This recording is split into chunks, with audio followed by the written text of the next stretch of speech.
I got so much motherfucking design on right now. Break it down, bring it back, make it clap. I got 3 old thoughts, new block, where that thing. Bitches on my line, and you know. Assalamualaikum warahmatullahi wabarakatuh. Perkenalkan, nama saya Lila Putri Rahmawati dari Prodi Pendidikan Agama Islam semester 1 IAI Nusantara Asyidikiyah. Di sini saya akan memenuhi tugas UTS mata kuliah Pancasila dengan menjelaskan sedikit tentang Pancasila sebagai sistem filsafat. Di sini terlebih dahulu saya akan menjelaskan sedikit tentang pengertian filsafat. Secara etimologi, kata filsafat berasal dari kata philosophia, diartikan sebagai mencintai kebijaksanaan. Dalam bahasa Inggris disebut philosophy dan dalam bahasa Arab disebut falsafah. Kata philosophia terdiri dari kata philen yang berarti cinta dan sophia yang berarti kebijaksanaan atau mencintai kebijaksanaan. Namun bisa diartikan juga dalam bahasa sederhana, filsafat itu alat atau cara untuk berpikir untuk menuju kebenaran. Sekilas mengenai filsafat Pancasila. Pancasila sebagai sumber filsafat merupakan hasil perenungan yang mendalam dari para tokoh kewarganegaraan Indonesia. Hasil perenungan itu semula dimaksudkan untuk merumuskan dasar negara yang akan merdeka. Selain itu, hasil perenungan tersebut merupakan suatu sistem filsafat karena telah memenuhi ciri-ciri kefilsafatan. Adapun ciri-ciri untuk berpikir kefilsafatan, adapun sifat-sifat berpikir kefilsafatan atau ciri-ciri berpikir kefilsafatan. Yang pertama yaitu kohoren. Kohoren yaitu berhubungan satu sama lain secara runtut, tidak mengandung pernyataan yang saling bertentangan di dalamnya, meskipun berbeda bahkan saling melengkapi. Seperti semboyan kita Bhinneka Tunggal Ika itu kan berbeda-beda tetapi tetap satu jua. Yang kedua yaitu sifatnya menyeluruh. Sistem filsafat harus menyeluruh, artinya mencakup segala hal dan gejala yang terdapat dalam kehidupan manusia.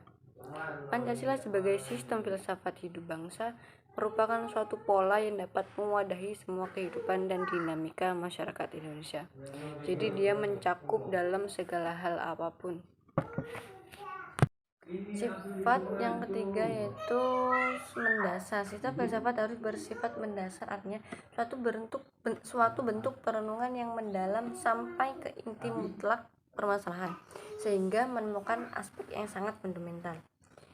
Jadi intinya, semisal ada persoalan atau permasalahan, dia harus dipikirkan secara mendalam atau direnungkan secara benar agar dapat menemukan jalan keluar atau cara kebenarannya untuk menyelesaikan permasalahan tersebut. Pancasila sebagai dasar filsafat. Pancasila sebagai dasar filsafat negara memiliki nilai-nilai filsafat yang terkandung dalam sila-sila Pancasila, mendasari seluruh peraturan hukum yang berlaku di Indonesia. Nilainya nilai ketuhanan, kemanusiaan, persatuan, kerakyatan, dan keadilan. Harus mendasari seluruh peraturan perundang-undangan yang berlaku. Contohnya di sini saya ambil Undang-Undang Nomor 44 Tahun 2008 tentang pornografi yang berbunyi mewujudkan dan memelihara tatanan kehidupan masyarakat yang beretika, berpendidikan luhur, menjunjung tinggi nilai-nilai ketuhanan yang Maha Esa, serta menghormati harkat dan martabat manusia.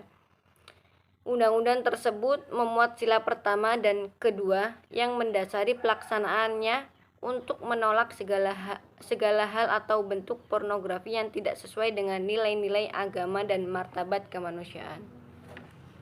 Pancasila sebagai dasar negara. Pancasila sebagai dasar negara pada permulaannya merupakan buah pikir dari tokoh-tokoh kenegaraan sebagai suatu pola dasarnya yang kemudian dibuktikan kebenarannya sebagai suatu diskusi dan dialog panjang dalam sidang BPUPKI hingga pengesahan PPKI. Jadi Pancasila sebagai dasar negara ini buah pikirnya dari tokoh-tokoh atau ide dari tokoh-tokoh kenegaraan, sehingga dibuktikan kebenarannya sebagai suatu diskusi dan dialog panjang dalam sidang BPUPKI hingga pengesahan PPKI. Jadi ini tuh buah pikirnya atau ide-ide dari para tokoh untuk menyusun Pancasila sebagai dasar negara. Yang terakhir, kesimpulan. Pancasila dikatakan sebagai sistem filsafat karena Pancasila mengandung pemikiran pendiri negara yang dituangkan dalam suatu sistem yang merupakan cerminan dari nilai-nilai Pancasila yang saling berhubungan dan dituangkan sebagai pedoman atau hidup dalam berbangsa dan bernegara. Mungkin itu saja penjelasan dari saya mengenai Pancasila sebagai sistem filsafat. Mohon maaf jika masih banyak kekurangannya. Saya akhiri, wassalamualaikum warahmatullahi wabarakatuh.